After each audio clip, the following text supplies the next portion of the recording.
નમસ્કાર દર્શક મિત્રો, આપ નિહાળી રહ્યા છો N24 ગુજરાતી। તો નજર કરીશું આજના મહત્વના સમાચાર પર। જંબુસરમાંથી 2 કિલોથી વધુના ગાંજા સહિત 1.36 લાખના મુદ્દામાલ સાથે એક ઈસમ ઝડપાયો, જ્યારે એક ફરાર થયાની માહિતી મળી રહી છે। ઝડપાયેલા ઈસમ વિરુદ્ધ NDPSની વિવિધ કલમો હેઠળ ગુનો નોંધી વધુ તપાસ હાથ ધરવામાં આવી છે।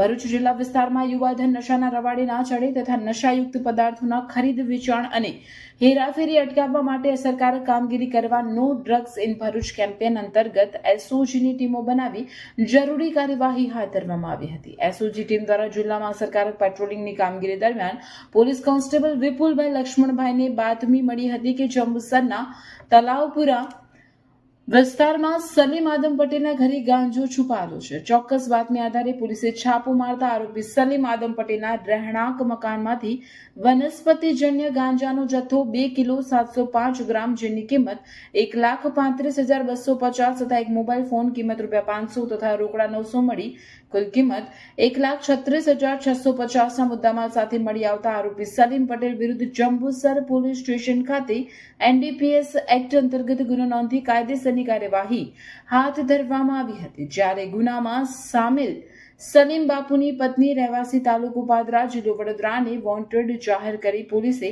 ધરપકડના ચક્રો ગતિમાન કર્યા છે।